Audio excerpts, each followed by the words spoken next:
Welcome to GameFellas, the Retro to Modern Gaming Podcast, episode 15. Today, we have a guest, Mike Levy from the Dongled YouTube Channel. How you doing, Mike? I'm doing good. Thanks for having me on. No problem. Thanks for volunteering your services. I appreciate it, man. And tonight, we also have Tony Brasel. Hello. How you doing, Tony? It's been a while. Yeah, it's been a while since the New Year's episode, so a couple months. And we also have Derik Moore, our producer, who is also co-host tonight. So he gets to appear on camera and wear pants. I'm supposed to wear pants? Uh-oh. Yeah, he's supposed to wear pants. So we will be talking games lost to time, arcade games never ported to the home market. That's what we're calling it. We're going to talk about that in a bit. It's a topic that Mike brought, which I thought was great. But first, we're going to talk about what games we've been playing lately, like we always do. So, Mike, since you're our featured guest, why don't you start us off, man? What you've been playing lately? For the most part, I'm playing my Switch quite a bit. As are many people these days. Yeah. I mean, I was definitely skeptical about the Switch when it came out. But I mean, the quantity of games that came out were just so many. And one of my biggest complaints about the previous generation is that you had like Sony and Xbox and like Microsoft and all that. They were coming out with like the AAA stuff. And for the most part, it's still, you're getting a lot of AAA stuff on mostly Sony and Xbox, but then you're getting ports of those AAA games on the Switch. And the ports are good. Like Witcher 3, for instance. Witcher 3, Doom. Like Outer Worlds is coming out, I think, next month. Yep. So that kind of made me change my mind about it a little bit. I'm playing Xenoblade Chronicles 2, and I'm like maybe 10 to 15 hours into that, and I'm really enjoying it. How's that compared to the first one? I think they're both great. This one is definitely a lot more fan service, I would say, than the first. I think I like the first better, but this one is really good. And I'm probably going to pick up the re-release of the first when it comes out because it looks really cool. So, and then I'm playing. I just rebeat Gunman Clive because I bought the 2-pack multi thing on. What is that? Digital. It's like a Mega Man Western. Yeah, it's is the best way to put it. Yeah, I played it years ago on the 3DS. It's pretty cool. Mega Man Western, so similar gameplay to Mega Man. Yeah. I had it on the 3DS as well, and I beat the first one and I bought the second one. But like any chance I get to get like a cheap like $3 like upgrade from my 3DS to the Switch, I'll do it. So I just beat that the other day. And Marvel Ultimate Alliance 3, still chipping away at that. And that's pretty much it. All right, well, thanks, Mike. We'll move on to Derik. What have you been playing lately, man? I feel boring because mostly I've been playing Magic the Gathering Arena. I learned the game. That's okay. I mean, a month ago, Tony? All right. Since you and Tony, and Nate apparently too, but you and Tony particularly have been into Magic lately. So, I mean, talk about it. We haven't talked about Magic yet on the show. I mean, both. We haven't really talked about tabletop games at all. No. I mean, but you can talk about the digital and the card game. Yeah, because I had an interest in it, but I never knew anyone played. And Tony mentioned he'd played some. So I bought a pre-made Planeswalker deck. And one of the cool things when you buy that is it'll come with a little code so you can play with Magic the Gathering Arena online with it for free. And it's one of the very few free-to-play games that you could honestly play the game and never spend a dime and still enjoy just as much as anyone else. But, I mean, for me, it's about the only way I can play cards around here because I'm just now finding out there's game stores near me. And I don't know anyone else that does, but, man, I put so many hours to Arena the last month or so. I did download it and played a few games.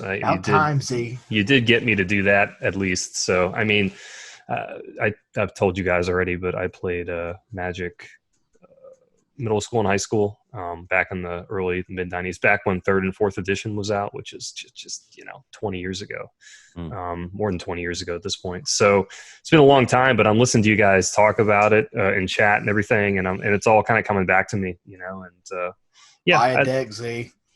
But I got no one to play with here, so it's like it's pointless. So, for me, it would be, that's why I was kind of disappointed when you were talking about Arena.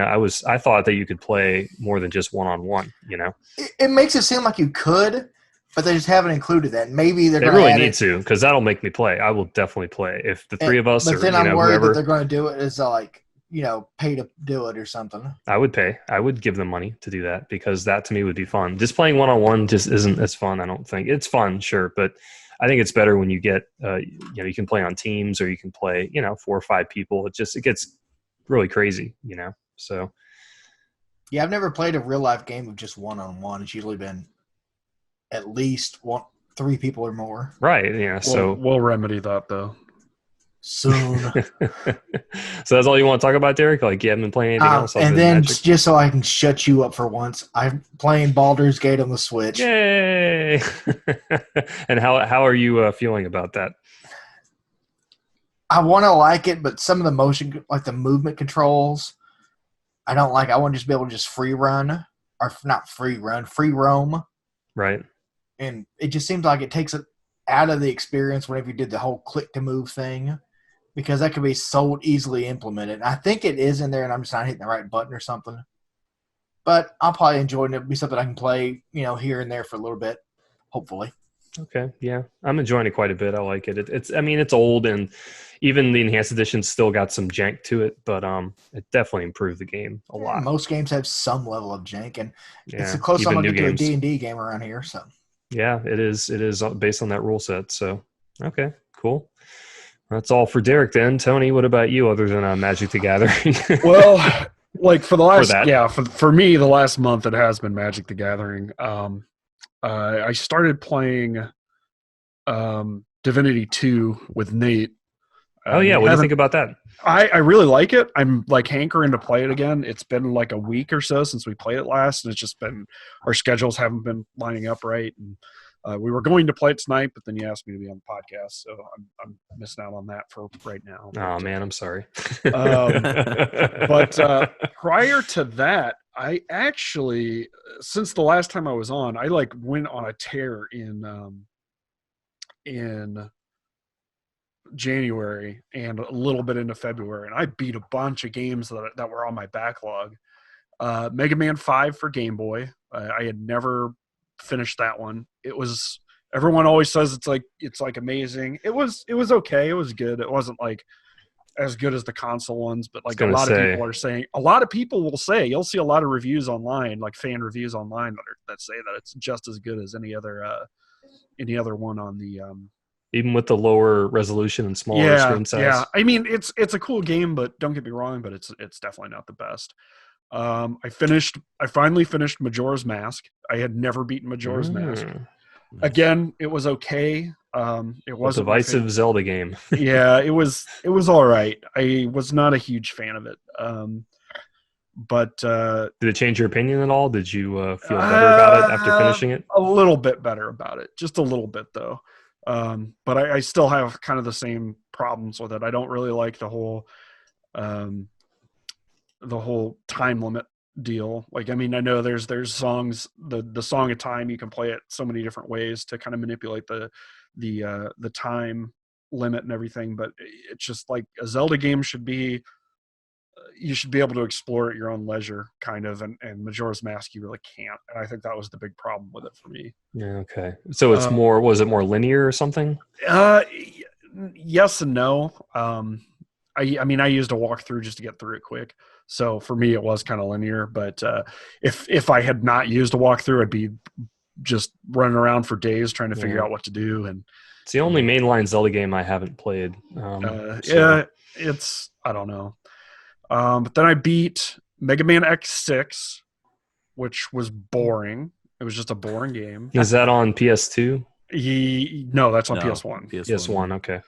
I played it on easy because on the normal mode, it's just the enemy placement is just so terrible on normal mode. On easy, it actually plays decently, I guess, but it's just not. It's boring more than anything. And then I played through Mega Man X7, which is the first time I'd ever really played it, and like it's universally panned. Everybody hates Mega Man X7, and I kind of enjoyed it, and I think it was because I went into it knowing it was going to be awful. It was going to be horrible. So it was just like, okay, this is a passable action game on the PS2. I mean, oh god, it looks it's janky. Awful. It's not good. I hate. I believe the term you were looking for. It looks shitty. I hated that game. So people can it with a passion. People can visualize this that aren't watching. That are listening to the podcast. It's like it's like a battle arena or something. Like it's in 3D. It's not a battle arena. It's just it's a bad 3D action game. Like okay, I am not going to defend it. Okay. It's not a good game. I enjoyed it more than I thought I would because I went into it with such low expectations. Then I finished Mega Man X8, which it's an improvement over X7, but it's still not a great game by any means.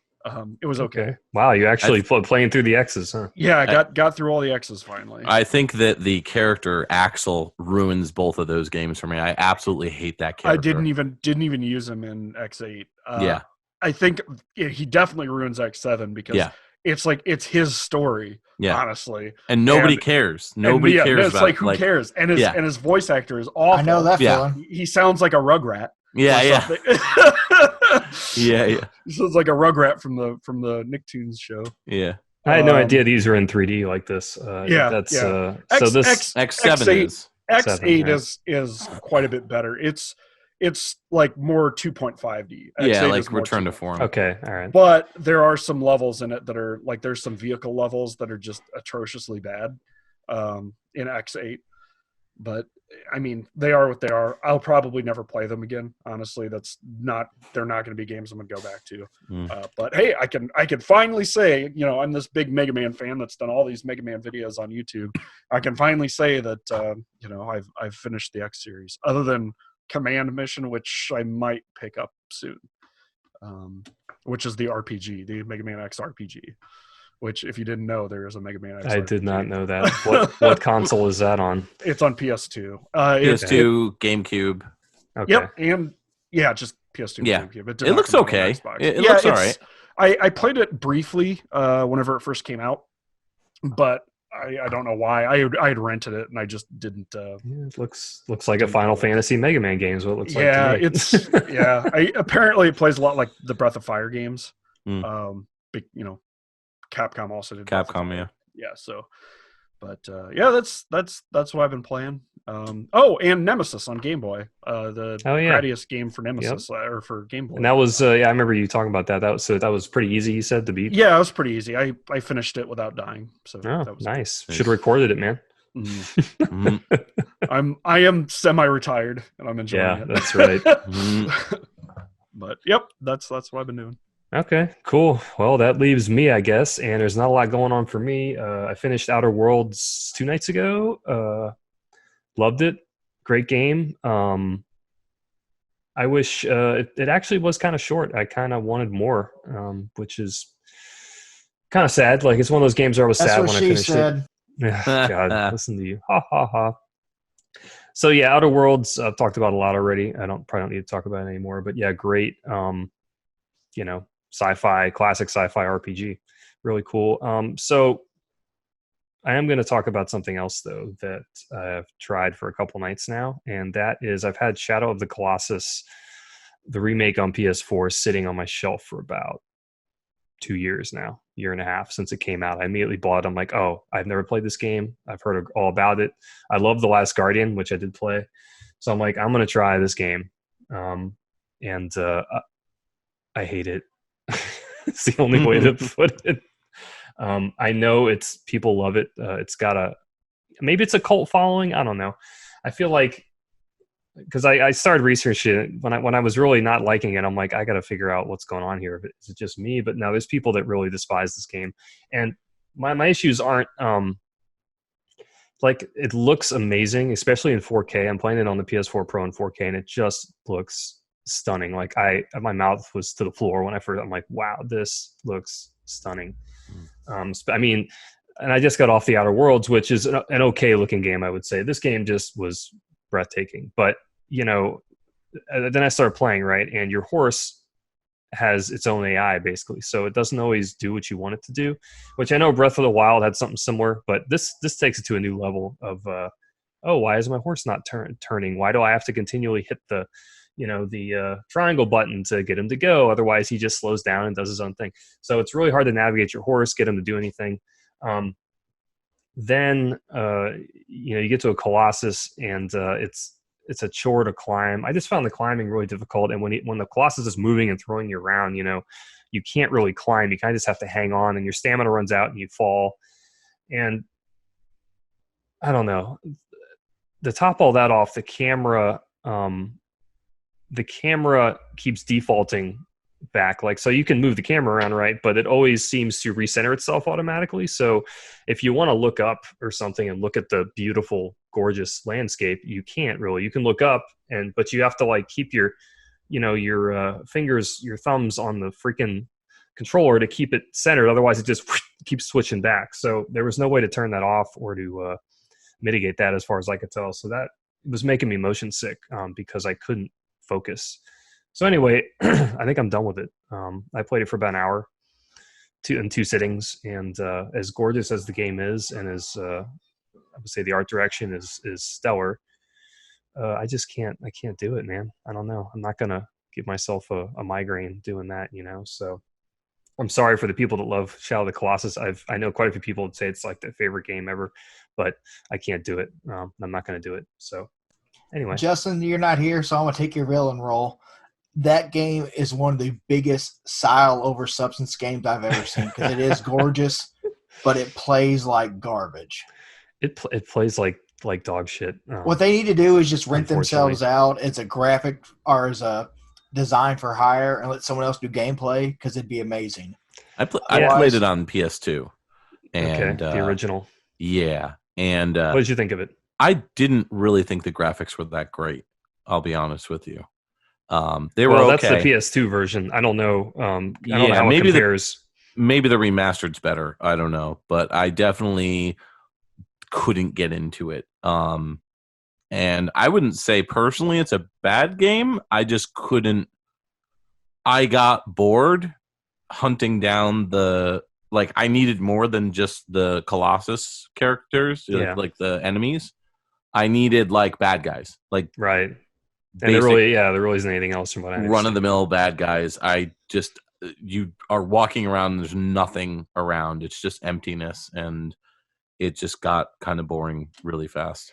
Yeah, I mean, I feel like because, like I said, I did play through The Last Guardian, and I really liked that. That had a few control issues too, but that game, I think there was more going on. There was other stuff going on, and I think the design was just overall better, and the AI of the Guardian, I forget his name, the guy, the creature that's following you around, was really astounding, But this game, it's from what I was complaining on Twitter about it, and someone said, "Oh, just keep playing, and you get to do the same thing, 15 more times, the climbing the Colossus." And I'm like, yeah, I think I'm done. Yeah, because oh god, I think I tried climbing that first Colossus 25 times, and I just couldn't. I'm like, this is just. I got like 3 in, and I was like, I'm done.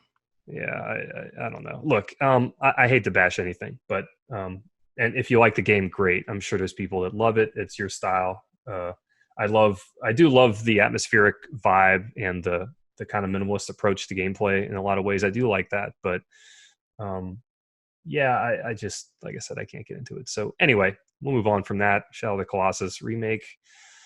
So I'm going to move on to our first topic, which Mike was kind enough to supply us with, which is games lost to time. Arcade games never ported to the home market, and what's going to happen to those games. So arcade games have been around since the early 70s, basically when the original Pong took the world by storm. The ability to play video games in the comfort of your own home came not long after with the advent of consoles. So since then, many arcade games have been ported to the home market in the hopes of not only recouping production costs, but also extending the life of these games. Just makes good business sense, right? I mean, there's games like, how many consoles has Space Invaders been ported to? Just millions. However, There are many classic arcade games that have never been ported to anything other than their original arcade cabinets, meaning they can only be played by emulation, which can be tricky and sometimes frustrating, Not to mention that if a game has no official way to be played other than the arcade cabinet, no one outside of the most hardcore players will ever get to experience it, at least, these days. So why don't we talk about some games that are only found in the arcade, but also ways that these games can be preserved and experienced in the modern era. How do we keep them from being lost to time? Mike, why don't you start us off, man? Yeah, sure. Well, I would say that the biggest issue right now is preservation. And I think that the companies that have made these games are doing a worse job than the people who are emulating them.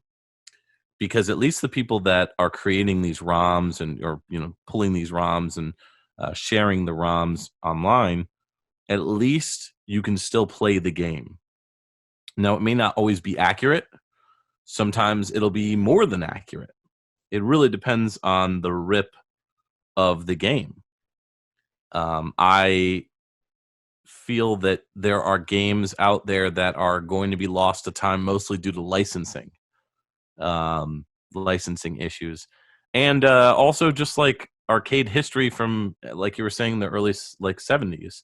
One game in particular is Computer Space, or I think it's called Computer Space or Space Computer. I can't remember, but there are very few units of those left. It's called Computer Space. Computer Space, and that game is it's got the craziest cabinet. I don't know if you've ever seen the cabinet, but it is like they're all multicolored cabinets. They're all different, and they're shaped super weird. They have that crazy 70s aesthetic. Yeah, that's an example of the arcade console that we're looking at here. This one looks like it's modded to be a main machine because it doesn't have a trackball on it normally. Ah, okay. Wow, that thing, it looks like Gumby, basically, this machine. Yeah, they're all different colors. They have like yellow, silver. I think they have red. And they're really cool looking. And they're a part of history because I think this is like one of the first arcade games ever made. And that game isn't being ported by Atari, to consoles, if I recall. There's licensing issues with so many beat-em-ups. I mean, X-Men, which did get a re-release, but then it got pulled. Simpsons, same thing. Yeah, I was going to say Simpsons and X-Men were both on my list, and X-Men has never been ported, right? Like to an actual console, or did it? It did. It got a port on Xbox Live Arcade and I think PS3 Live Network or whatever. Right, it did, okay. But it's been pulled. Yeah, it was on both. Yeah, it was on PSN. Yeah, it was on both of those, and I think it was also on the iPad as well. And that got pulled. And what's really cool about that game, the X-Men game, is that they got, I believe, the original voice actors to reprise their roles so they could get higher quality audio. Oh, wow. So kind of like they did with DuckTales remaster. Yeah, kind of. Yeah. Except it's literally just the exact same game. So they basically just had them come in, 20 years later. Okay, yeah. Like, all right, Colossus, do your thing, So. Tornado. Yeah. Tornado. Shout out to Trevor. So that one is kind of in licensing hell. What about Simpsons? Do you know the story behind Simpsons and what the issue is with? I just think game? It was Konami and Fox. Yeah, it was Konami. Yep. Yeah, around the same time that beat on it. Around the same time the Turtles came out, I think. Right. Turtles Arcade. A lot of those games that came out, because Turtles Arcade came out as well, and I think right now the only way that you could play Turtles Arcade is if you either downloaded it when it was on Xbox Live Arcade, which, I mean, we're talking about games that came out on, digital, 10 years ago, right? And they're already pulled. Right. But this kind of leans into our second topic, but right. Yeah, we'll kind of real quick that. Though. Turtles Arcade, you can buy an actual cabinet at Walmart right now. That's true. Yeah, it has Turtles. That's Turtles Arcade and Turtles in Time. One of my clients, their kid had it sitting in the living room. Kid's like 10 years old, and I was just like, can you imagine that? I know, dude. I might get one. It's seriously tempting, man. I want one. It's seriously tempting. They have one. Cool. They have one set up at our Walmart here in town right now. Yeah, that's so awesome. Pretty cool. I couldn't help but not mod it though. Oh yeah.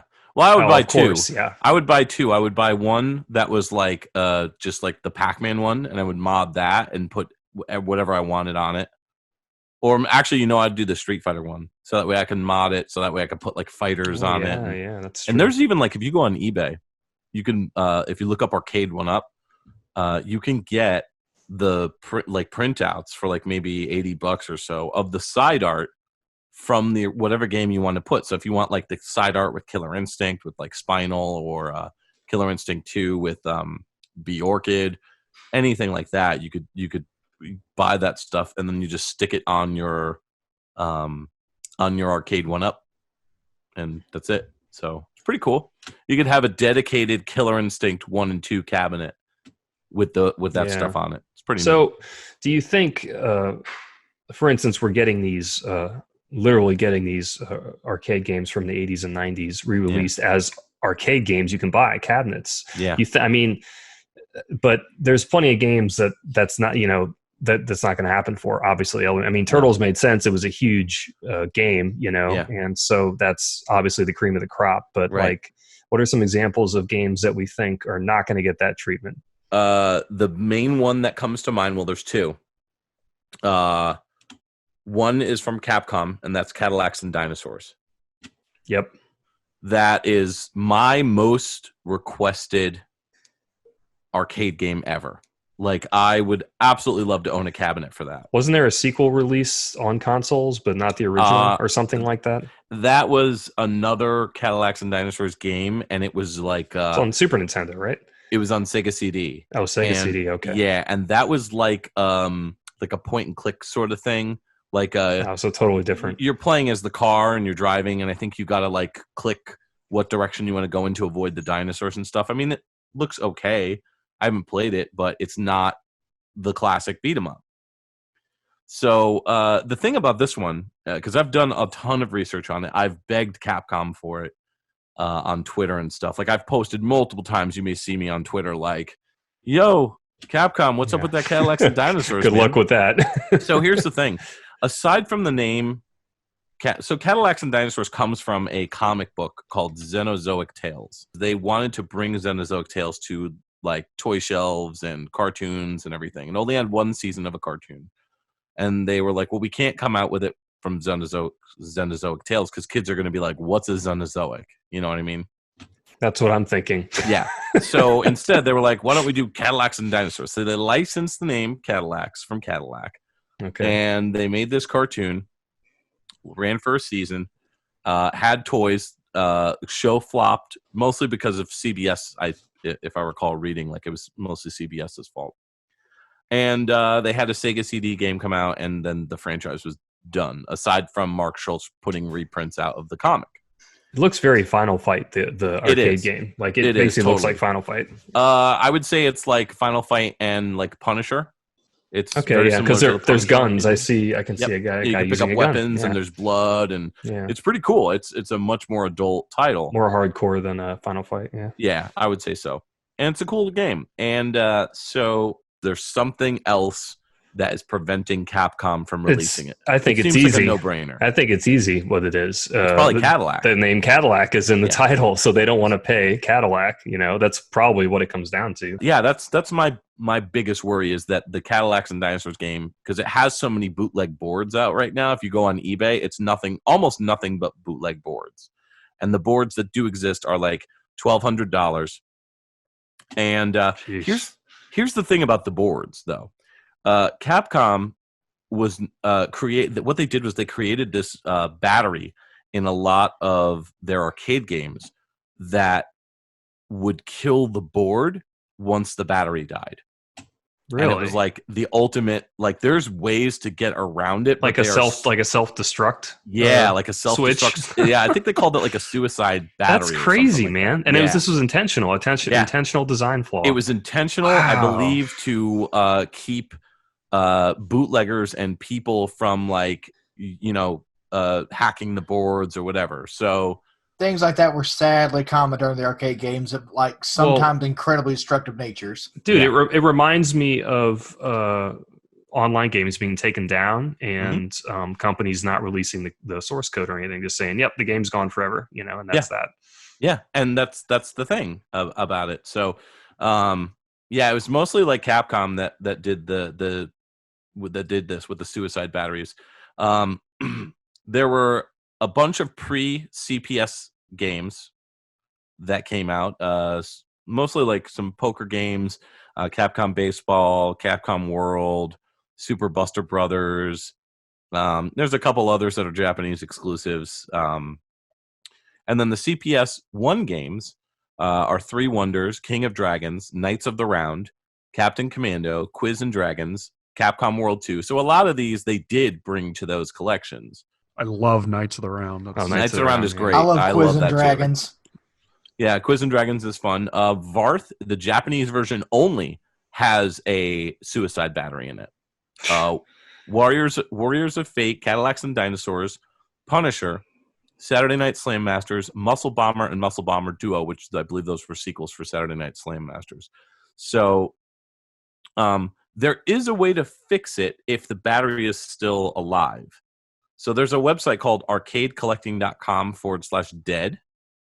And that is the Dead Battery Society. So if you go there, you can learn a little bit more about Battery Society. The Dead Battery Society. So you got to hope that these batteries have lasted 20 plus years, basically. I mean, there are some. I mean, there are cartridges that still have battery saves that work. Yeah, it's true. So I think Tony was. Didn't you have a Secret of Mana where your battery died or something, Tony? But it was original battery. It was my Illusion of Gaia. Okay. I had to replace that one. I had to replace my Final Fantasy II. Yeah. For Super. Those are easy enough to replace, though. Yeah, and I replaced them, but my Final Fantasy II stopped working again because it was probably my fault. But then my Mario RPG went dead on me after I started playing it. And that made me mad because I was like in the middle of streaming it. I was having a great time, then the battery died. I was like, oh God. That was the original. And that was, as far as you know, that was the original battery. Yeah, as far as I know, that was the original battery. So that's 25 years, man. That's a pretty good run for a battery. So at this point in time. But my Super Mario World battery still works. Yeah, that's crazy, man. Almost 30 years now. I wonder if there's a difference in how much voltage it uses for saves per game, and that explains why some games survive better than others. You might be right, man. Yeah. With Super Mario World, it's there's maybe less information to store, and it was a 4 megabit, 8 megabit game or something. So yeah. And if I look at like the save files from a SNES emulator, I bet I could probably say, well, yeah, this save game's bigger, so take up more voltage. But I need to look into that. That's a fascinating question, Derek, actually. I mean, I can't be too mad at Capcom because they did put out those 2 collections. They've also got that arcade stick that's coming out, and that's going to have Aliens versus Predator on it. That's one of the other games that has been lost to time, pretty much. Yeah. And that was going to come out on the belt. I don't know if you guys heard about this recently. The artist who did the work for Capcom Belt Collection on the Switch, he was going to include the 2 human characters, so it's Duke and Lynn, I think her name is, from Aliens vs. Predator. Dutch Safer and Lynn Kurosawa. Dutch is Arnold Schwarzenegger. Yeah. And they were going to include those characters in the art, which to me means that there was probably a licensing issue. That, or they were like, we need something that's going to make people want to pay for this arcade stick that we got coming out.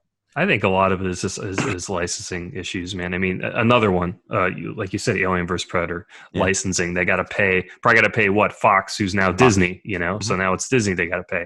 Mm-hmm. Yeah, and the Cadillacs and Dinosaurs, Cadillac, I mean, they don't want to pay Cadillac. It makes sense, man. I think that's, at least for some of them, Yeah.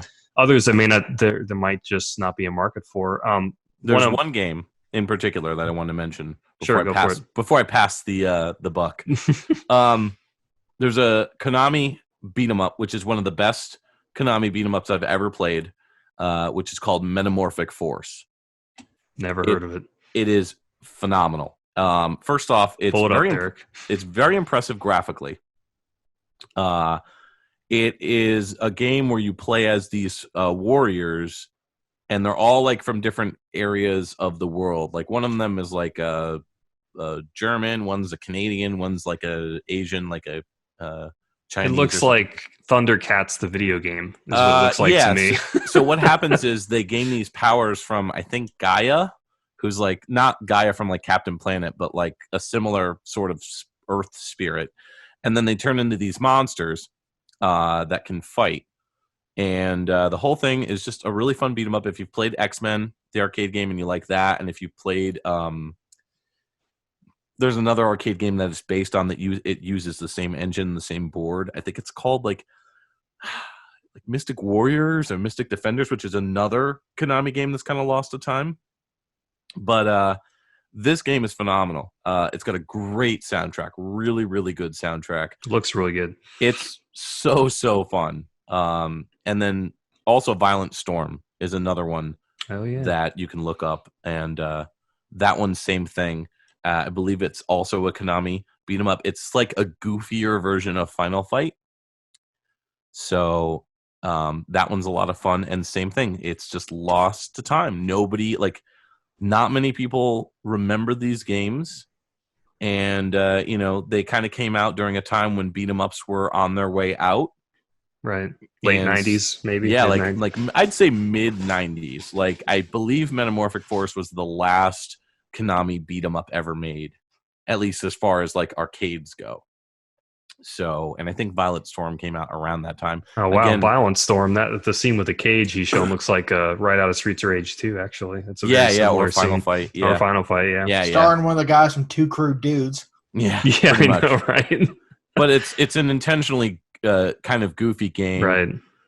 Even the soundtrack is kind of goofy, but this game and the last one you mentioned, there's no licensing issues. There's no like big brand attached to it or anything, so there's no reason why they shouldn't be re-released somewhere. Yeah, like there's other companies that have similar situations. Like I think there's a game called Night Slashers or Night Thrashers. I can't remember which one it is. Night Slashers, and that Johnny's Arcade company has been re-releasing like a bunch of like Data East games, and that happened to be one of them, and that had never received a US port to consoles or Japanese port.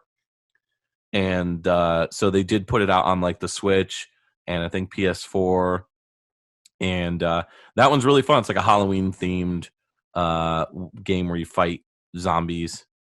And it's pretty gruesome. There's a lot of like blood, guts, and stuff like that. And so the mainly beat 'em ups I've noticed are like really taking the biggest hit as far as like backing these games up from these companies. But with the companies like Johnny Arcade, they're doing a really good job with bringing these games back.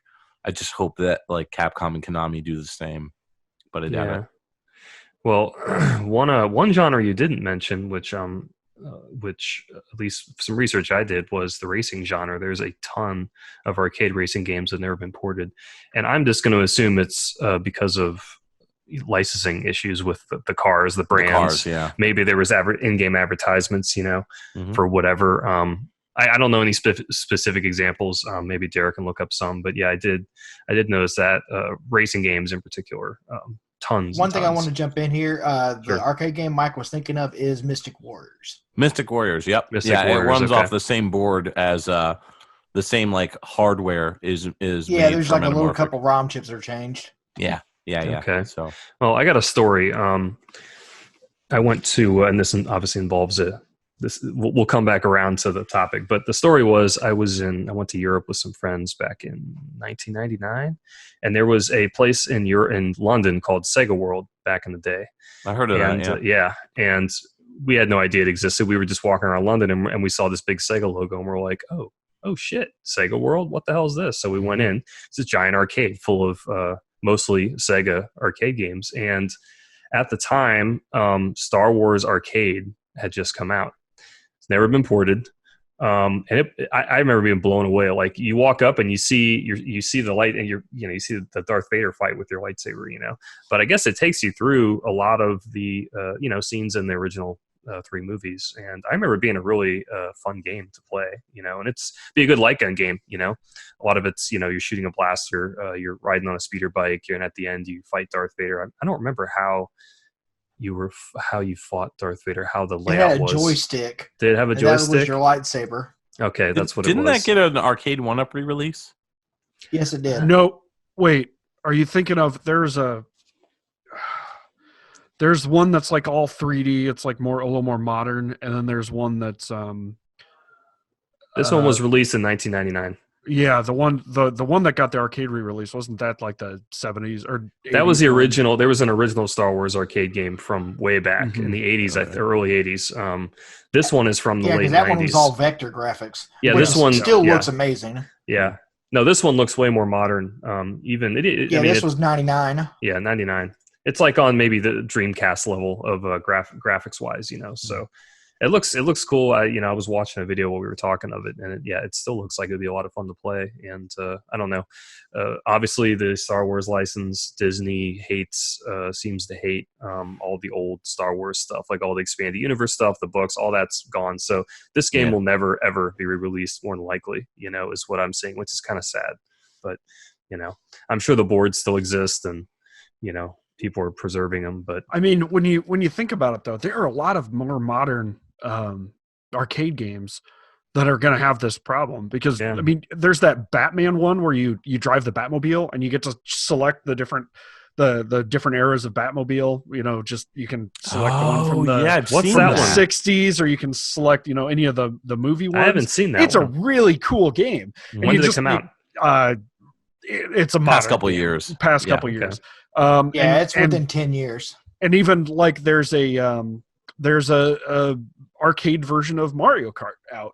And then there's like all these other ones, like the Jurassic Park game where it's a light gun game, and then there's like a Walking Dead one where you have a crossbow, and it's like all these kinds of games. They're not going to get point. preserved. They're not going to get preserved. That's such a good point, because I didn't even think of that. Like, I've been mostly stuck in the past when it comes to like wanting to preserve like all these old arcade games, but like I totally forgot about like some of the newer arcade games that came out, like Rambo. There was that Rambo game that came out that was in like Terminator Salvation, Aliens Invasion. Yeah. There's even a Halo. There's a brand new Halo game that's out too, I think. And it's an arcade game? Does it? Yeah, an arcade game. A Halo arcade game. There is believe it or not, there is a Japanese arcade game based on Metal Gear Solid 4. Oh. And really? The only reason I know about this is because there is a in Chicago, Illinois, which is only a couple hours away from me, and I've been there. I've been to this place twice now. They have an arcade called the Galloping Ghost, and it is literally the biggest arcade in the world. Like it has the most arcade machines. I don't know about that. Is it the world, or is it the Fun Spot might beat it? Fun Spot in Laconia, New Hampshire. They, I believe, are credited as the largest. All right, Derek. U.S. Well, regardless, it's huge. There's a lot of games in there. And there's a lot of cool stuff.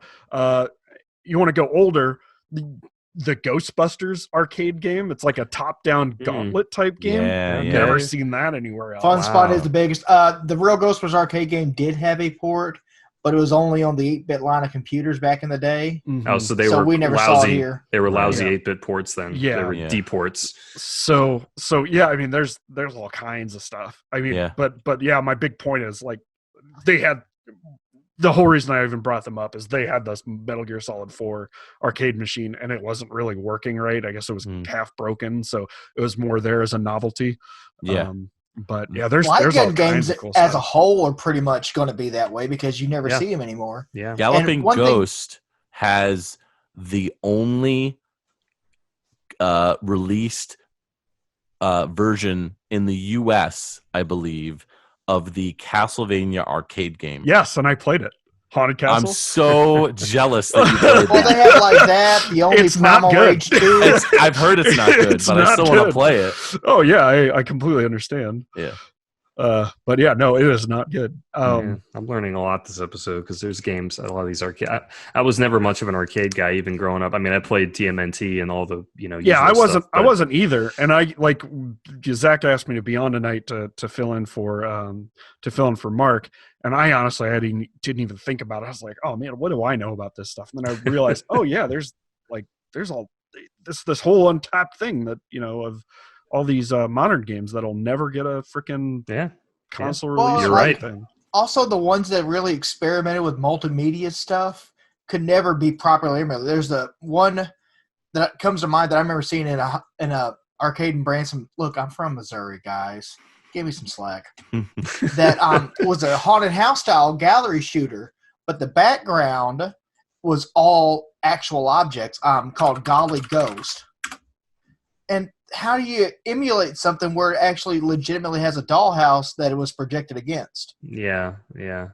There's probably a ton of examples of games like that. Like you see the video here. Everything was animated mechanically, so like the fridges would pop open and stuff. Oh wow, that's really cool. And I love gallery shooters. So let me ask you guys this then, if I can have the floor for a sec. Go for it. One game, because I already said Cadillacs and Dinosaurs would probably be mine. What one game would you save and have a physical port on disc or on cartridge on some sort of system that's compatible? What one game would you do? I don't have to think about it. Stun Runner. I've only heard port of we that. ever got I don't even know was what that on is. the Lynx, of all things. Pull it up, Derek. I don't know what Stun Runner is. Shoot, man. It'd probably be Simpsons. And it goes in with Simpsons Arcade racing. for me. Simpsons Arcade. Yeah. I used to love that game, and I think I played it at Tony's house when we went to a couple of years ago. I hadn't played it in 25 years probably, and So because that was there's just nowhere to play Xbox version then, or No, PS3 we played version? we played MAME. Yeah. Oh, MAME. Okay. Yeah. Okay. Yeah. Shout out to Maine for how much effort they put into preserving games. It's For sure. incredible. Yeah, what they seriously. support. Absolutely. This is cool. This is is like neat. And it This had a is- full-on sit-down cabinet, and it was like our late 80s, and it was polygons. for people that can't see it that are listening, it well, for a minute there it looked like the special stages on Sonic 2. Sonic or whatever. 2, yeah. Right. Kind of like that, except you're in a speeder looking Star Wars speeder looking wireframe Or like model. Earthworm Jim, Yeah. a little bit. Yeah, actually. That's Yeah. cool. It's a game I never even heard of. That looks really The cool. local arcade here in Cape Tilt, when I was a kid, had the big cabinet. Me and my brother wasted so many dollars on this game because it was fun, but it was genuinely difficult. But I mean, the only port was on Lynx, and I'm a handheld collector, and I only own one Lynx game. What a strange. That's strange. That's a weird port. That's a really weird port. Yeah. We can have a whole episode on stuff like Lynx that just barely missed the mark when it shouldn't have, but that's another show. Or an episode on D-ports, games that get arcade games or whatever get ported to 8-bit computers and stuff. That's a whole that we need can of Justin. worms there. Yeah, So- I know, right? Tony, what about you, man? What game would you save? It's kind of cheating a bit because it did get a physical release, but it was only ever really released on Dreamcast. But for me, it would be probably Soul Calibur, the original Soul Calibur. Oh, the arcade mode, you mean? Yeah. The arcade mode. Welcome back to the throne of history. It's really funny that you mentioned that because I enjoy all the Soul Calibur games quite a bit. Actually, it's one of my favorite fighting game series, and I recently had the opportunity to get a Soul Edge cabinet for $50. Ooh. I was like, I have to get it, and I told my wife, I was like, I know we talked about it, and we need to get a bigger house, but it's $50, and she was like, just buy it, and so. I was like, I mean, it's $50. It's $50. Like, come on. That's the cost of a new game, basically. Yeah. So I started doing some research on how much it would actually cost me to put the whole thing together. The control board was going to be probably about $100, $150, for the original control board, if I could find it. The stickers and all that stuff was probably going to be another $100, $200 or whatever. Okay, yeah. And then the board, if the board doesn't work, that would be another $600 or something like that. Oh God, man! So here you go. Here you go. There's your cost right there. And I'm thinking about it, and the day I was supposed to pick it up, I canceled on the guy, and this was the third person that canceled on this person because they probably did the same thing. Yeah, Research. They probably did the same thing. They researched it. They saw Arcade One Up, or they say. There's another thing called the Super Retrocade, what's cool about it is it comes stock with like 90 something games, and they're all like Data East, Capcom. And what's cool is you could drop your own ROMs in there, and it's basically like your own portable MAME machine. So this thing is like $60. But the best thing you could do is get like the 1.1 version, because they re-released it, and they took one game out of the stock games, but like you could just download it and put it in the system. So it's pretty cool. And I've been leaning more towards getting that, plugging it into my HDMI, and then just getting some like Bluetooth controllers and just having a blast. It beats spending $1,000 or more on fixing up an arcade. You get insert Raspberry Pi joke here. Yeah. All right, let's wrap up this topic. We all said our game. Derek, this Stun Runner game, I just have to say, it looks really good. Like, I really want to play this. Yeah, you guys know you could just emulate it. Just emulate it, right? Yeah. Okay. All right, we will be right back. We're back. And we are going to talk now our top 3 things that we like and dislike about modern gaming, or maybe the top 3 aspects of modern gaming that we enjoy and that we think are annoying. So, in the case of this topic, I guess we'll consider modern as, any game released in the last 10 to 15 years, probably 10 years, I guess. So, PS3 onward, I guess we could say. There have certainly been strides in gameplay and technology that has improved the overall gameplay experience in the modern era, but in other ways, we have perhaps digressed a bit. So let's share our thoughts on the topic. Derek, why don't you start us off, man?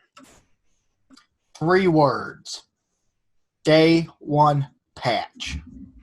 Okay. Yep. If I buy a new game, 5 gig download to as you're and going I to can't play. play it immediately, you did not do your job as a developer. You fucked up. That's the we'll fix it in post mentality. Oh yeah, and it's essentially an option saying, they didn't have back in the day. Yep. We're not worried about releasing a full game. We'll just patch it. They did do that. That Tony Hawk game they did a few years ago legitimately did that. You couldn't play it without it. And it's insane that you can buy a game that you can't play immediately because you have to download a patch. What you're saying is, I had to pay for the game and then wait to use what I paid for. That's ridiculous. It is very annoying. Lazy development. And it's updates in general, right? Like, there's many times updates. The thing is, though, I'm just saying, like, for a Super Nintendo, Genesis, and NES, you can put the game in and play, right? But nowadays, a lot of times on my PS4, man, I'm going to play and it's like update, and I'm like, ugh. And you gotta wait. I get it. It's quality control. At the same time, patches can be good. Perfect example. You and me both have loved No Man's Sky since it came out, but what they've added to it since then has just made the game that much more amazing. And I honestly think now it's what it should have been at first. Sure. And they've even added more stuff that they never expected. And all for free. So these are all free updates, Absolutely. Right? Yes, it's okay. So you're doing your top 3 least favorite. Right. Yeah, we'll just start with our least favorite then. So what's your next one, Derek?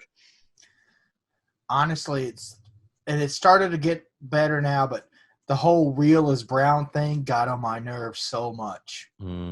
Like, there is nothing realistic about 50 Shades of Brown motion blur in a game. It just looks like everything is either covered in mud or butt mud. First thing I do when I start a game is I turn motion blur off. It's a first step. I literally just did it with Shadow of the Colossus. I don't know if that was an option in the original, but on the remake it was there, and I was like off, immediately. Real life motion doesn't blur like that. No. And part of it also I don't like the brown thing because me personally, I'm completely night blind.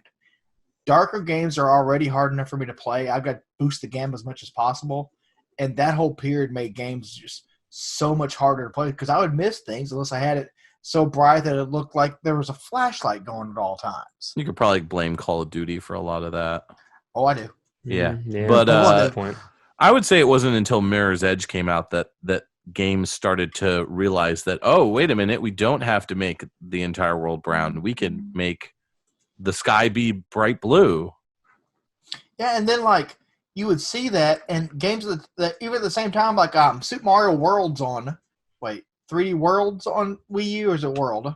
Super Mario 3D World. 3D World. Yeah. Mm-hmm. it looked amazing on hardware that wasn't as powerful as the PS3, but still outdid most games that were on that console because of what you got to see. Everything the human eyes are capable of, not a skid mark. That was a great game. Skid mark. I'm okay with them re-releasing on Switch. I really am. They should, They should just port every game from the Wii U to the Switch because the Wii U sold so bad. But anyway, all right, Derek, what's your last, or maybe I don't know if it's your most least favorite? I'm just throwing out three that come to mind. Homogeny.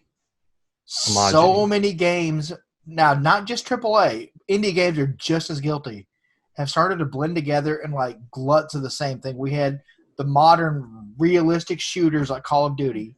Okay. Now in indie games, you're seeing like everything's a Metroidvania. Just like 2 years ago, everything was a walking simulator. Yeah. Firewatch and games like that. Yeah. My thing about that is that's been around since the beginning, and that kind of like movies, comic books, music, everybody, every type of media goes through that because look at Grand Theft Auto, and remember we had all those Grand Theft Auto clones. Or in the 90s, there's a reason why FPS games are just called Doom clones. Yep, and then platformers like mascot platformers. We were just talking about beat 'em ups. There was beat 'em ups had their day too. Shmups, all of them. Shmups. It was the 80s. Affects it now though that makes it worse. Is in the 80s and 90s we had middle market games. Games that weren't AAA but weren't really indie. Yeah. They're in that middle, so they may not be full price, but it was a little more experimentative, and we've pretty much killed that off. Yeah. Even now, even indie games are getting to be where it's too expensive to develop. Yeah, I mean, look at like what Sega was doing for the Dreamcast and the Saturn, and some of the games that they were coming out were just unbelievably different and fresh. And unique. Yeah, Dreamcast was like the experimental console there. Stuff so much stuff like Seaman and just really bizarre out there stuff. And that's part of the reason. And this is kind of Space Channel 5 moving away from what we're focusing on. But that is one of the main reasons I think that the Wii U will not be held in the same regard as the Dreamcast because the Wii U had some great games. And a lot of them got ported, but the stuff that did stay exclusive wasn't really breaking that many boundaries. They were just like, a larger screened version of something you'd see on the DS or the 3DS. Right. So, whereas the Dreamcast was making like supreme innovation through the types of games that were coming out, as you said, Space Channel 5, Crazy Taxi, Seaman, like... Yeah, there's a lot of examples on the Dreamcast. So many. Well, part of it also that, like the Wii and Wii U, when Nintendo did experiment during those times, it was mostly what they did with the inputs than the actual gameplay. And that's just going to be hard to, even though the Switch is capable of some of it, it's going to be kind of hard to replicate in some of the Switch where you had that handheld capability. Yeah, without redesigning it a bit. Yeah. But then again, you get stupid stuff like Super Mario Party that you literally can't play on handheld mode. So, I don't know. Okay.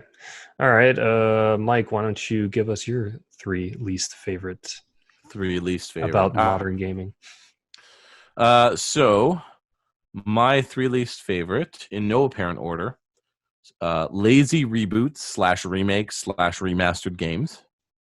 So, I think we've had a pretty good run within the past year where we had... let me think. So we had Resident Evil 2 come out, the remake, which was supposedly good. I still haven't played it. Yeah, it's supposed to be. Resident Evil 3 is supposed to be really cool, from what I've seen so far of it. And of course, the game I'm super hyped for, Final Fantasy VII Remake. And so remakes, I think, are bringing something new to the table, at least. But I would say remastered games are the biggest ones that I would say are the biggest thorns in my side.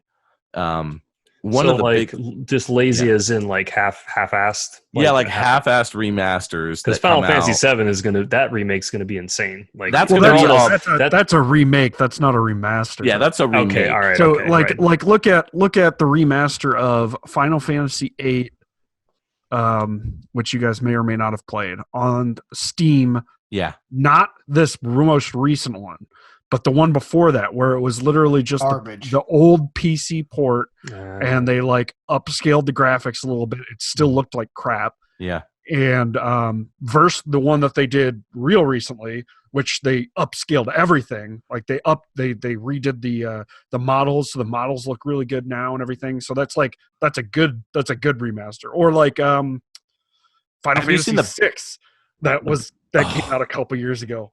The mobile port of Final Fantasy VI looked terrible. Abomination. So bad. So bad. But yeah, Final Fantasy VIII collection crap one was lazy. Final Fantasy VIII, I just wanted to mention that remaster that came out on the Switch. Mm-hmm. That one, I heard a lot of people talking trash about, saying that the character models looked great, but the backgrounds looked unchanged. Yeah. I remember seeing, that fight scene in Final Fantasy VIII where they're like the camera's kind of panning through as like everyone in the background is fighting. So supposedly they didn't change the background at all. So it looks like a PlayStation 1 FMV. Running in the background. I think the problem with that though has more to do with the fact that they lost a lot of that data. Yeah. So they can't really. They'd have to like recreate it all from. They literally have to recreate it. Yeah. Yeah. The biggest offender though, I would say, is Devil May Cry.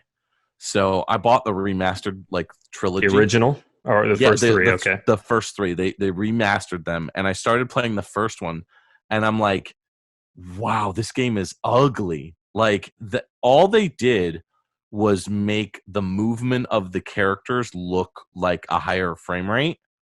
And like they put like a slightly fresh coat of paint on them so that like the textures were a little better, but like the backgrounds looked like ass. And because the characters looked so much better than everything else, it was really frustrating to play. And I couldn't get past that. So I just put the game down, and I haven't checked out 2 or 3 to see if they're the same, but I'm assuming that they are because they all came out on PS2. So okay. Yeah, so lazy remasters. Lazy remasters is my first one. All right. Next. Second one is storage issues. And I'm kind of pointing the finger at Nintendo a little bit. Yeah, I was going to say, definitely. You've got all these games that are coming out, and the saving grace for the Switch is the fact that the games are all on the cart. And so it really helps because you don't have to install the entire game. For most games. Well, if you do it that way. Yeah. Which, my physical library for my Switch is, pretty surprisingly big. Mine is too. I have more games physical for Switch than I do digitally. And Tony's the opposite. Yeah, I have 3 physical games, and I've got like 50 freaking games on my Switch. Yeah. The one that I wanted to point out, though, which is the biggest offender, would be the Wii U. Which when it launched, it was 32 gigabytes. 32 gigs, that's pretty bad. It's horrendous, and the worst part is that it was 32 and 64. Was 64 the largest? Like 64, and so that was the largest. To download any games. I've got a thumb drive that's eternally like stuck in my Wii U because same here. I had to because I wanted to play Fatal Frame because Nintendo dropped the ball on that one, and they didn't release the new Fatal Frame game on physical. And so if you wanted to play that game, you had to download it digitally, and the file size was like 16 gigabytes on its own. So unless you're planning on having other games on your system, you have to keep kind of juggling games without buying an extra hard drive. So I guess my issue with storage is what happens when you can't buy a game and you need to download it and save it somewhere permanently to keep it, so that way in case your system dies, you have it saved on a hard drive, like an external hard drive or a thumb drive or whatever. And that kind of leads into my third one, which is this one's kind of large, but I'll try to break it down as best as I can. DLC and game licensing issues / disappearing content / network limitations. And if I may be allowed to swear here, go for it. Internet fuckery. Okay. So I've never stopped from swearing on this podcast. Yeah, well, on my podcast we don't swear, so you know. I just okay, well we can swear here. Just yeah. You know. Okay, cool. Fuckity fuck. Yeah. So to tackle each one, DLC and game licensing issues is the first one. We kind of touched on this a little bit. Yeah, we did earlier a little bit. Yeah, but there's still some modern games that came out on console that never got ported to newer systems. Perfect example is Scott Pilgrim versus the World. Yep. And then I was also going to say TMNT Out of the Shadows. That never got ported outside of like Xbox 360 and PS3. There's other like DLC that is pretty much lost to time. I believe probably a lot of DLC. Yeah, Mass Effect 2. Basically, they had this thing called Cerebus. The way it worked was you would use this Cerebus thing, this card, with activation code on it, and you had to input the code into the Cerebus network. It would connect to EA, basically, and it would allow you to link your activation code with EA's servers, and that you can unlock all the DLC they gave you with the Collector's Edition. Yuck. But the thing is, they shut the Cerebus network down, right? So you can't get it. Yeah, so that's EA. Yeah, and the worst part is that you could still download the DLC on Xbox Live. So I tried to look it up online, and it seems like other people are also having this problem. But to give a better convoluted. Yeah, and like it's not easy to figure all this out on your own. You got to like do research. And like if I go to a game store and I see a game that I want, I'm like, oh, Mass Effect 2, I may as well pick it up.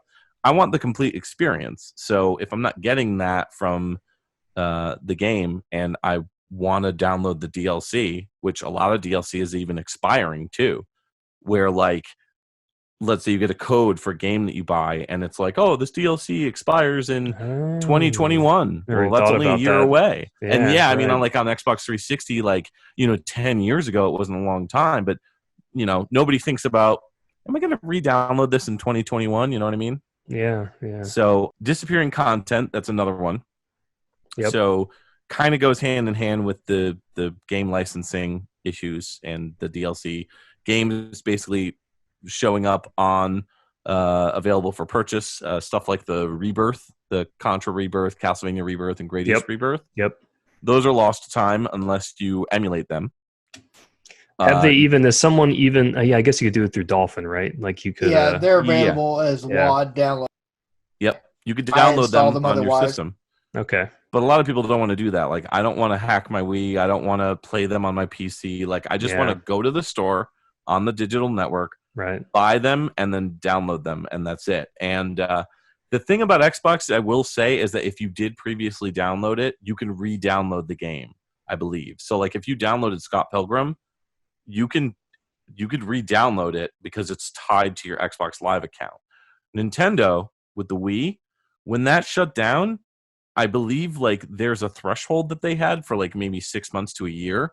And then after that, you can never, ever, ever get those games back. You can't call Nintendo up and be like, hey, my Wii died.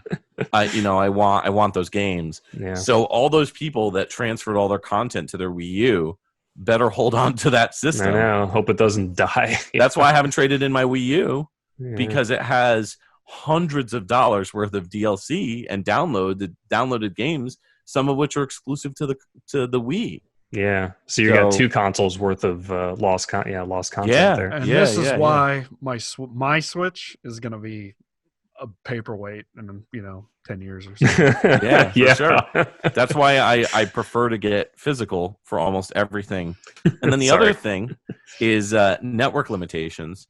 So if your internet, let's say, for example, the people that want to buy Final Fantasy VII Remake, so that's 100 gig download day one, right? So 100 gigs, that, internet plans are not catching up with games. Data caps, for one. If you have a terabyte data cap, like a lot of people do with Comcast, that's 10% of it right there for the month. That's a huge chunk of space. Huge, yeah. So, that's a concern. Like, what if I want to play this game, download this game or whatever, so that's a real problem. The network is limited for what you can do, and these people that live in these areas that just don't have internet, or have very poor internet, like HughesNet, Hughes.net or whatever. Yeah, satellite internet. Yeah, like what do you do? So that whole DLC, game licensing, day one patches, disappearing content, network limitations, like all of that internet fuckery can just go to hell. Okay. Yeah. And one thing I want to say is I could have a whole episode on just the fuckery of copyrights alone. Oh, for sure. Yeah. But one thing insane. That if you, no matter what the service is, if it's still up, Xbox Live, PS Network, Steam, once you have bought a game, you should always have the opportunity to download it on that account. I understand if you can't get to it. I know it's not the case, but it should be. That's the thing, and that's paid for it. And that's what people don't realize is that when you buy these games through these companies, you don't own this game. You are renting this game. In essence, yeah. Yeah, and with these new systems that are coming out that are going to be like disc, they're not going to have disc systems. So now you're totally boned because now you're not going to own any game that you buy. So, and that I think is when I'm going to tap out. When it gets to that point, when there are no physical games that can be purchased, I think I'm going to tap out. Or just not give a shit. That's where I've gotten to. Is at this point, I just don't give a shit. Well, since you started, Tony, why don't you give us your least favorites? The things I don't like about modern gaming. I would have to say the attitudes of entitlement people have about games in modern gaming. Ooh, so now you're not Spicy. attacking. You're attacking the people. Not he's attacking the culture, the gaming culture, the gaming culture. I'm not gaming a fan. Culture needs I'm not a big shower. fan. I'm not a big fan of the gaming culture. I tried to get into it. I was in it for years. I've made a lot of friends through it. I'm very thankful to that. But you go on social media and like whenever some game comes out, the whole No Man's Sky issue is a prime example of why I do not like gaming culture. It was released. It was overhyped. It didn't come out the way that it quote unquote should have come out. And people were sending death threats.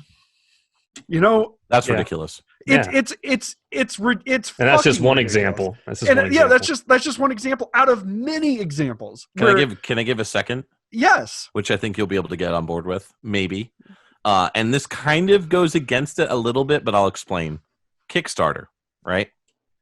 Yeah, fuck Kickstarter. Well, I kind of tapped out from doing Kickstarters, but I did quite a few of them, and in the end, it ended up being smarter for me if I had waited for the game to release. Because on a lot of those instances, the people that were supposed to get the games right away didn't. They didn't get the game first. Yeah. It was the people after it came out that got it first. The two examples I would give, which were the worst offenders in my opinion, were Shantae and the Half Genie Hero. And what happened with that was they released the game, they released all the DLC, and all the DLC and everything was supposed to stay for the people that did the Kickstarter as a thank you, right? And then I think they were like, our publisher doesn't want to do that, so we're going to release an Ultimate Edition, which includes everything that you did on the Kickstarter, okay? Now, this is a thing that they're promising. They're saying, hey, when you're buying a game, you're getting this content, we are going to keep this Kickstarter exclusive. Now, we didn't say that as consumers. You said that as the developer and the publisher. So if you're turning your back on that, what you said, and now you're giving Joe Schmo who can walk into GameStop and buy the Ultimate Edition, which includes not only everything that you got, which is fine, whatever, but also exclusive content like an extra costume or whatever, I think it was, like a bathing suit or something like that. Like, I know that's a dumb thing to complain about, but it's more like the the principle of the matter. Well, okay, yeah, but you got to look at Kickstarter this way. Kickstarter is not you pre-purchasing content. Oh no, I get that. Yeah, Kickstarter is you are investing. Right. And you don't always get, like, in investments are risky. So if you invest in anything, and it doesn't have to be Kickstarter, it could be you're investing in, your 401k or anything. Like the results are not guaranteed. Yeah. And this goes back to your entitlement argument. People feel entitled. People get that pissed off that they're not getting that content that they were promised, but they got to remember this is a like bare bones, unmoderated, just Wild West. Oh, for sure. Entitlement or investment scam. Yeah. That's what it is. It's like, we want to make this game. You have to pay us before we can make it. In theory, it's great, but like as we've seen in practice, it's not. Entitlement. Kind of nailed it. Yeah. I get. But isn't that fall into what people say about millennials in general? Like, does that have something to do with it? Okay. Sorry. All right. I'm going to say that Tony said it perfectly about Kickstarter when he said it's an investment. Every single person who's ever done a Kickstarter thought it was a store they deserved to get what they got, what they paid for, is an idiot, and I'm just as guilty as anyone. You and Tony about 10 episodes ago had the same. I feel like it was deja vu. Tony's like, it's an investment, Yeah. Because people still think that no matter what happens, if they put money to a Kickstarter, the project will be finished. And that's simply not possible. Not true. I've been lucky that all mine have ended up all right, but crowdfunding will always be a double-edged sword. Okay. All right.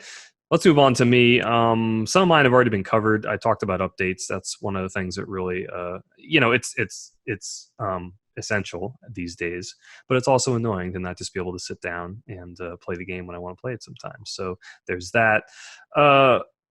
Difficulty in hand holding, I feel. I don't know. This, like, games, obviously, it's ironic because I was playing Shadow of the Colossus, which absolutely does not hold your hand in any way, shape, or form. But a lot of games do, to the point of annoyance sometimes. Like when I was playing Outer Worlds, it's like it felt almost like like you're running errands at some point where you talk to someone and a little green dot appears and you go to the green dot, and it's, back in, the old days of RPGs, it was, Baldur's Gate's a good example where you kind of just have to find your way to the next point, I think there should be a good happy medium there, where, maybe there's an option to turn that off or not use that. I think some games do have that option. But anyway, that's, hand holding. Newer games hold your hand a lot more than older games did, which is a double-edged sword, I think. But the thing I want to talk about the most, and this could just be me, but music.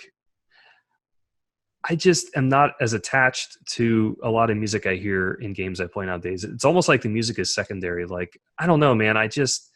Maybe it's just, I completely understand. And I think it's like the games have tried to become more cinematic. So they go with these big sweeping orchestral scores. It's more in the background than it used to be, right? Yeah. It's not, you don't have these catchy like earworms in a lot of AAA modern games. I think so. There are still games that have really good music in them. But there was a standout track. There was a standout track for me in Outer Worlds. And it was a very ambient sounding track, but I really liked it. But it was the one track in the entire game that stood out to me that actually did that. The rest of it was kind of forgettable, and I don't know. That's just how I feel. It could just be me. It could just be my old man, 40-year-old saying, Mega Man had an amazing soundtrack and every song was stuck in my head, but nowadays, yada, yada, yada. Obviously there's still games that have, amazing music. I'm with you. I mean, it makes sense because like it's went from being like a soundtrack to keep you pumped up for the game and to get you into it, as more of like the Dollar General version of John Williams to set up a movie. The Dollar General version of John Williams.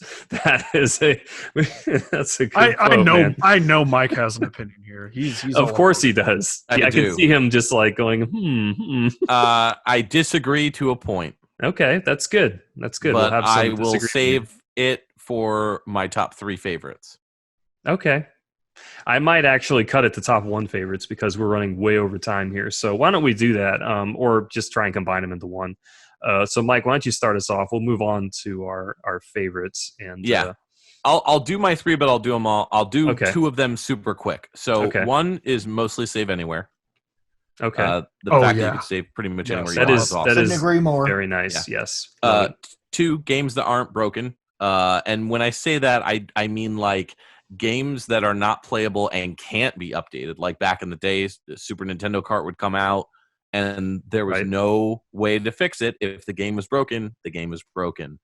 So that's the second one. Third one, most importantly, is limitless options for music in games. So the exact opposite of me. You can do literally anything you want in video game music now. You can make the sweeping, big, ginormous orchestras. You can make a soundtrack just yourself and put it out there for the world to have. But Mike, here's the thing.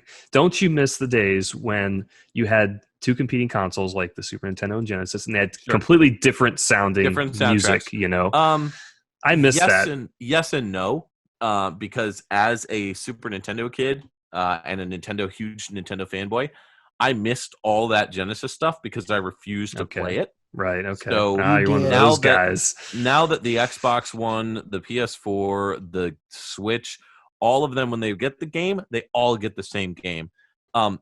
It's kind of a bummer that the games don't have different experiences. You lose the personality a little bit, you know. It's you know, there's a positive and a negative to that, right? You basically get the same experience across all the platforms. Although the Switch, on the other hand, is less powerful, so so it is probably less in the audio department, but in the graphical department. Yeah, but in the audio nowadays, all sounds pretty similar. It's gonna be more in what your equipment to hear is. But musically, I mean, there's some incredible soundtracks that have come out that are, from a modern era, but a lot of them are throwbacks.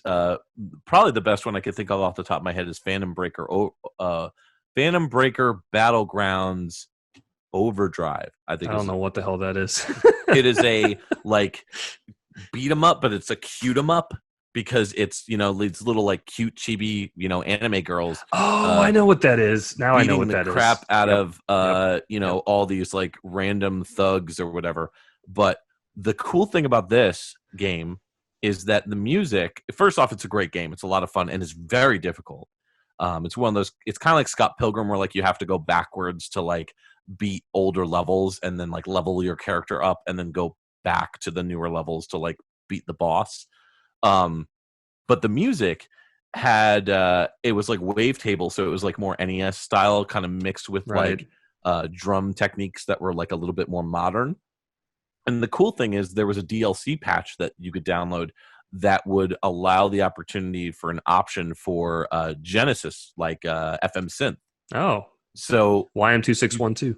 Yeah. So you would get the same soundtrack, but the Yamaha sound chip, the YM2612. Yep. So it sounds like a Genesis game and phenomenal soundtrack. And it's a modern game. Yeah. So, that's a good example of utilizing modern technology with an old school twist. You know what it is? I think on the indie scene, this is an indie game, correct? Yeah. Right. I think with the indie games, you get more personality in your music. I think it's the AAA experiences that are lacking in the music department. Like Derek said, the Dollar Store John Williams score is what you're getting with a lot of AAA games nowadays. Yeah, I will agree to that, but I still like that music as well. Sure. It's not my go-to. It's definitely not my earworm for sure, but there's some stuff I've heard in some of the Batman games that's incredible. There's some stuff, especially in the Mario stuff. Mario World, Mario 3D World. Well, Nintendo's kind of an exception to that rule. Yeah. I think they've always been stellar with their soundtracks. And even Sega did with Sonic Mania. I mean, T. Lopez did some amazing stuff for the Sonic Mania soundtrack. Sure. Really kind of brought the sounds from the Genesis back with a new school twist. So there's stuff out there. You just got to look for. Oh yeah. Final Fantasy 14. I know none of you are really MMO players, but I played it for a while. Got some of the best music in the series, and it's a modern game. I don't know. And we got, Final Fantasy VII Remake coming out, which I'm sure is going to have a baller soundtrack. So. Yeah. Sure. All right. So it like most things in life, it's subjective. So yeah, for sure. All right. Okay. So Derik. For me, it's the sheer fact that it's easy to accumulate games because with digital, the price to make copies is negligible. So you can get unbelievable deals on like the Steam Summer Sale, Winter Sale, 70, 80% off. And it's just so cheap to get new games now, or it can be. And there's so many options for developers to get their games out besides just the Steam and GOG or whatever. They can just release it, and it's out there and it'll get attention. Look at Undertale, for example. I'm not really a fan, but it was just a game he made, and it became a phenomenon. Yeah. Or Stardew Valley is a good example of that. Yeah, Minecraft, that's another one, yeah. Super Meat Boy. Perfect example. Even Shovel Knight, I mean, how many people worked on that? It was very small. Yeah, they were all like X-Way Forward employees. Yeah. Or you mentioned it before, Sonic Mania, which was probably the best Sonic game. That was a ROM hack guy, right, or something? Yeah, he was originally a ROM hack guy. Right. But then they hired him to do the ports of like Sonic CD for Xbox Live. He did. Yeah. I believe his name is Christian Whitehead. Yeah. And he's just an incredible programmer. Mm-hmm. Thank you for bringing up Sonic Mania because I am going to play that this week. I need a game to play. I need a game to play before Doom Eternal comes out, and that's going to be it now. I think. Sweet. I haven't played it. It's like the Sonic game that would have released if they kept going. Right. With the best. Like Sonic, it would have been Sonic 4, basically, right? Yeah. And here's your gaming blasphemy for this episode: Genesis is better than Super Nintendo, especially in the music department. Fight me. Yeah. Also very subjective. I overall disagree.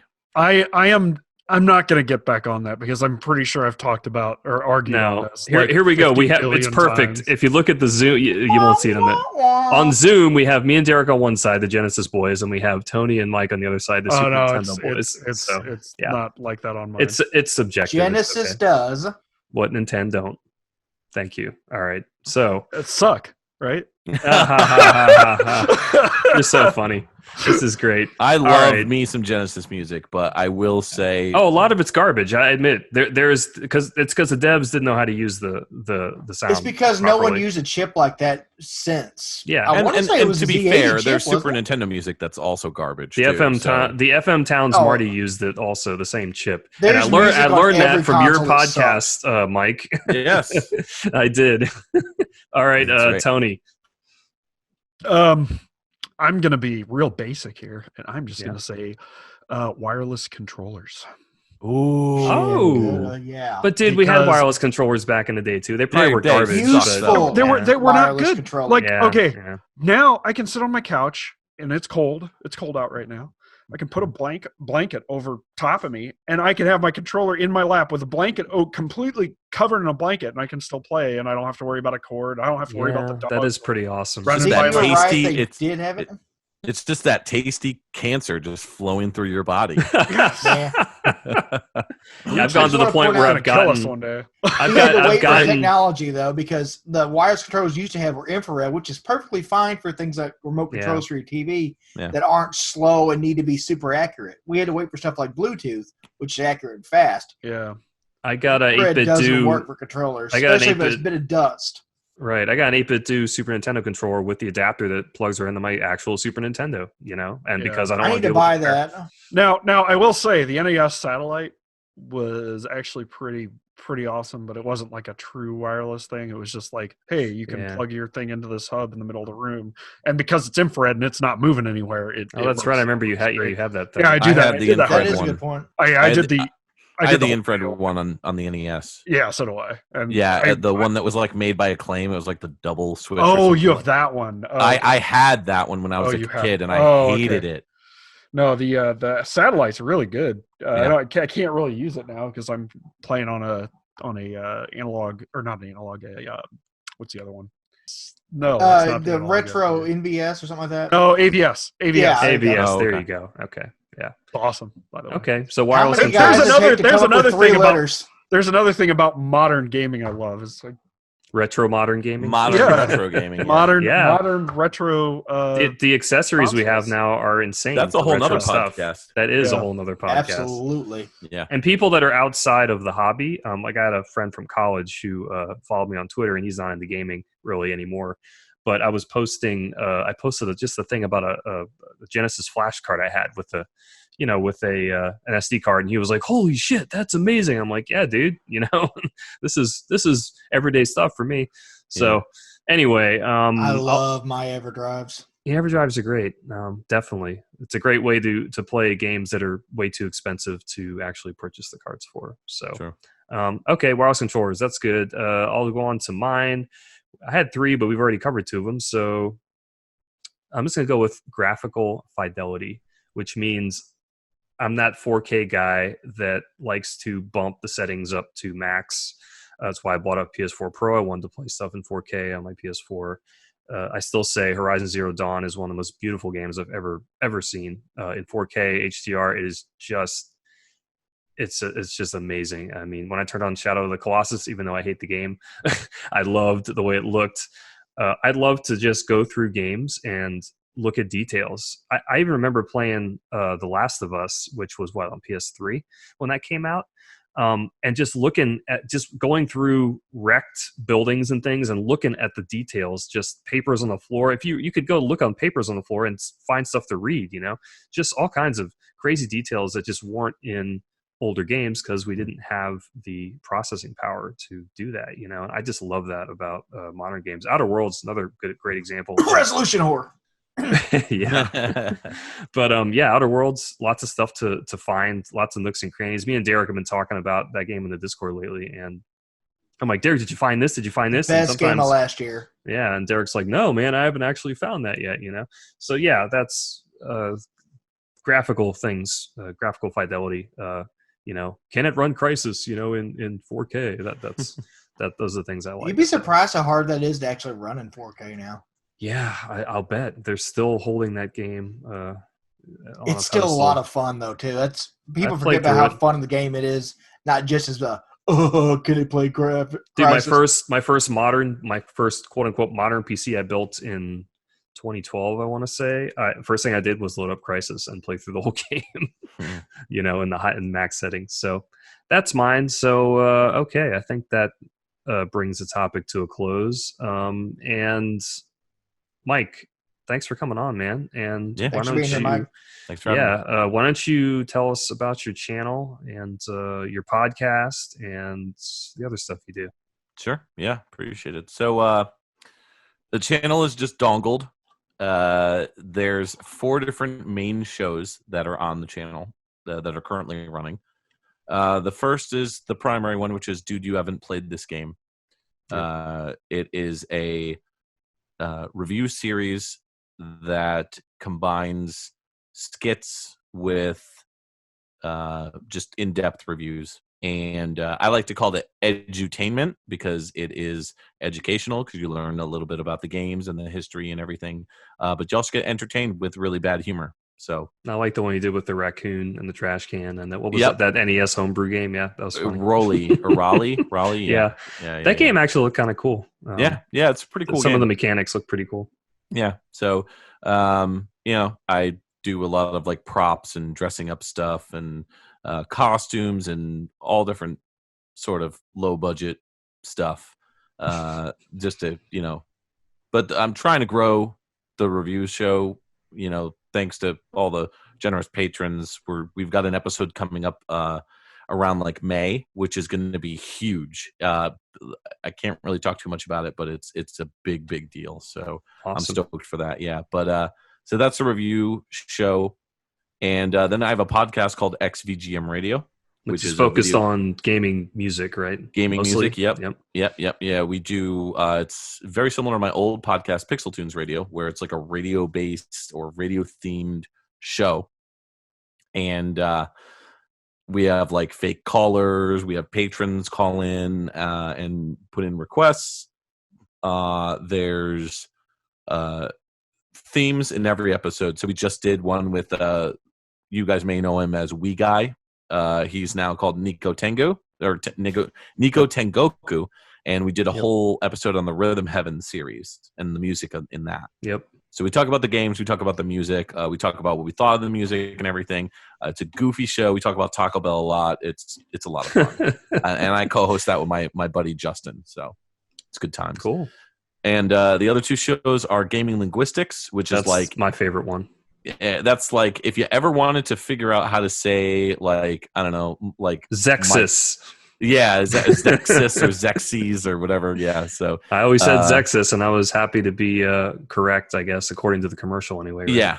Yeah. What I do is I comb the internet for media that has been proven online to explain how to say certain names of either characters or games. So I've done like a Chrono Trigger for how to say Chrono, his name Chrono. If it's Chrono or Chrono, some people said Chrono. Subtle, but yeah. Zebes from Metroid, Zebes, like the planet. I did one on Ease, which some people call it Wise or Yes or whatever. But Ninja Gaiden versus Gaiden. Yeah, that's one. I did one for Ninja. Did you do one? Yeah. I did one for Ninja Gaiden, but it was Jakio. You know the main enemy in the first two games. Oh yeah, okay. I used to call him Jaquio, and so I went and researched it. Did a ton of research. I even asked somebody who spoke Portuguese because like I found a lot of references to like what like that it might be a Portuguese. This would be a great topic too for the podcast. Honestly, yeah, it was. It sounds Portuguese. It's a really fun show to do.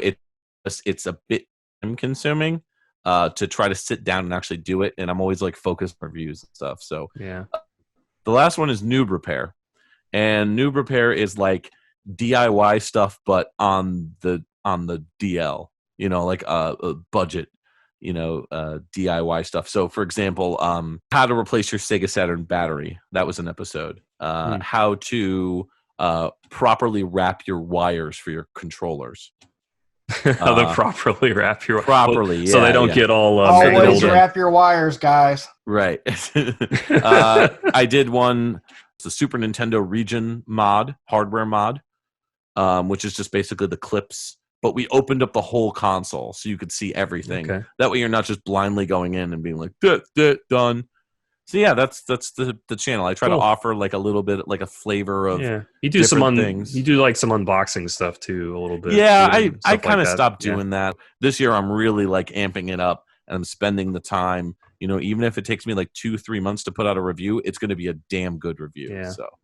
All right. Well, thanks, Mike, for sharing about your channel, and that'll about do it. So, on behalf of Tony Brasel, Derik Moore, Mike Levy, aka Dongled, we are the GameFellas. Later. Welcome to GameFellas, the Retro to Modern Gaming Podcast episode. We're going to do that again. Yeah, we need to do it again anyway. Sorry. Derek was... oh, there's Nate. Hey! Look at Nate all bundled up. Pussy!